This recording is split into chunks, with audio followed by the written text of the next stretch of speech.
documental que está a punto de ver a continuación está grabado por alumnos del Y030 de la carrera de gastronomía. Absténgase a las consecuencias.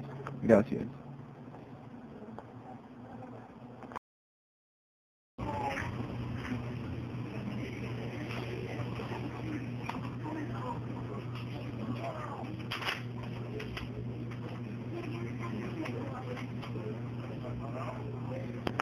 Hola, yo soy un hombre de las cavernas. Se cuenta que en un principio el hombre primitivo se alimentaba de carne cruda y de vegetales recién cortados.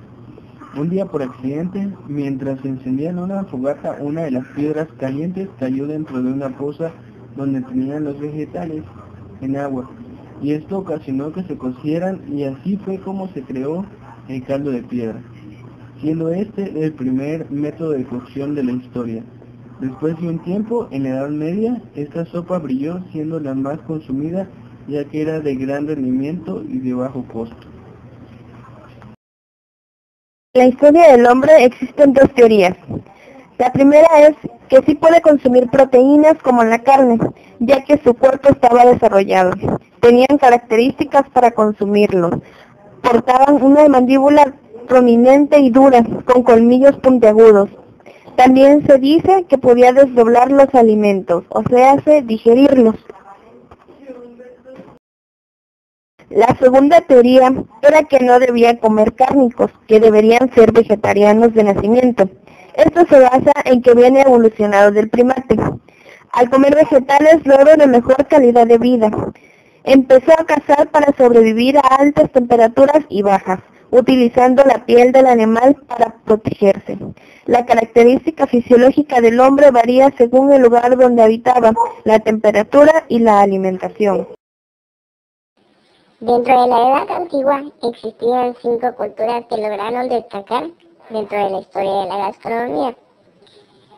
Estas fueron Mesopotamia, Egipto, los hebreos, Persia y China.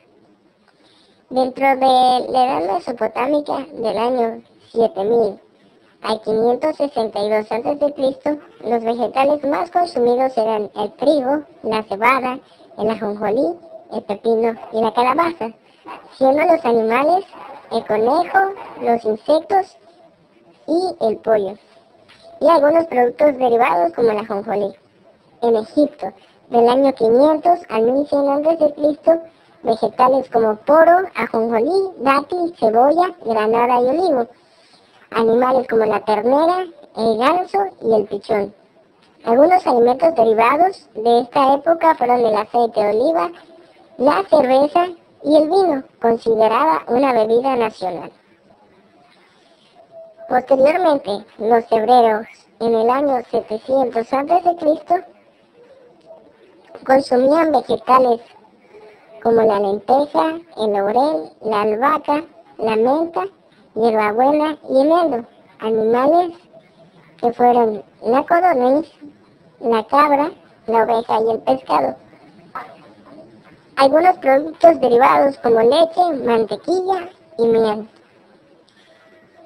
En Persia, del año 446 al 331 a.C., los vegetales que más se consumían eran el arroz, el pistache, el chabacano, la alfalfa y animales como el elefante, la tortuga, el asno, el rinoceronte, el pato, entre otros.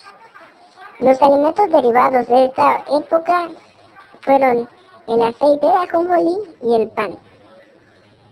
Posteriormente en China, del año 3000 a.C. al 220 después de Cristo, los vegetales más consumidos eran la soya, el apio, el azafrán y los animales, el cerdo y el oso. Algunos alimentos derivados fueron el aguardiente de arroz, los fideos, el queso de soya y el té. Hola, yo soy el hombre de la Edad Media.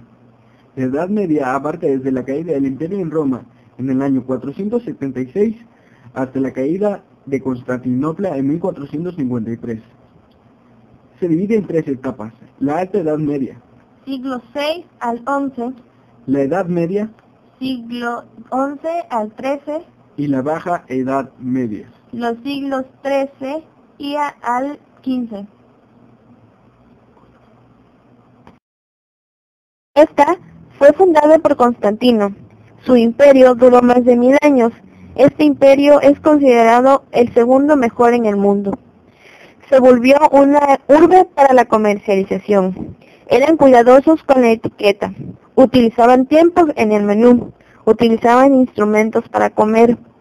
Terminó cuando Carlomagno se apodera del antiguo imperio en el siglo VIII. Hola, soy un faraón antiguo. En el Neolítico ya se conocían las propiedades de las semillas y los cereales. En un principio el pan se elaboraba, era sin fermentar, el llamado pan acimo, y en el Código Hammurabi ya se nombraba. Pero el pan fermentado tal y como lo conocemos hoy se desarrolla en Egipto durante la cuarta dinastía en el año 2700 a.C. Pero los egipcios van más allá y son también los creadores de los primeros hornos para cocer el pan. Los griegos, a través de sus relaciones con los egipcios, adoptaron la costumbre de comer pan. Por ello, con ese gusto que les caracterizaba, llegaron a crear el arte de la panadería y fueron los precursores de la repostería. Con la llegada de los romanos, el pan pasa a ser un alimento de lujo para la alta sociedad. En la Edad Media, el pan pasó a ser uno de los alimentos más apreciados y su fabricación pasó a los monasterios en muchos lugares de Europa. Será en el siglo XVIII y sobre todo en el siglo XIX con la llegada del horno a vapor, y hasta la fecha el pan opta por un papel importante y con una amplia variedad de estos mismos.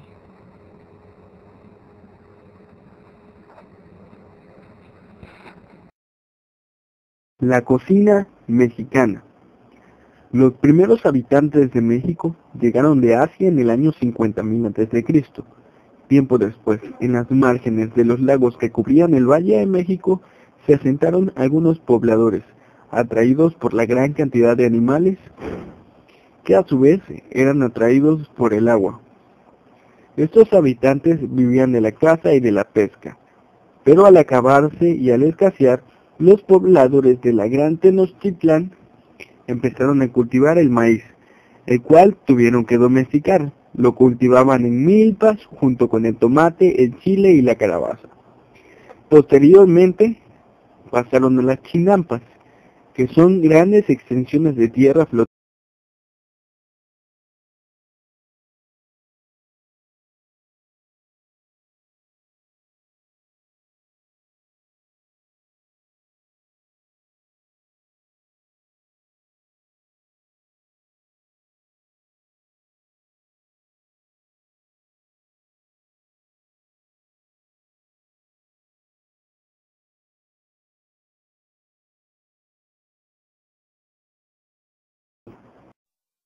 El 20 de junio de 1520, tiempo antes, los españoles estuvieron en Tenochtitlan, donde capturaron a Moctezuma y mataron a aztecas tomando el pueblo a la fuerza.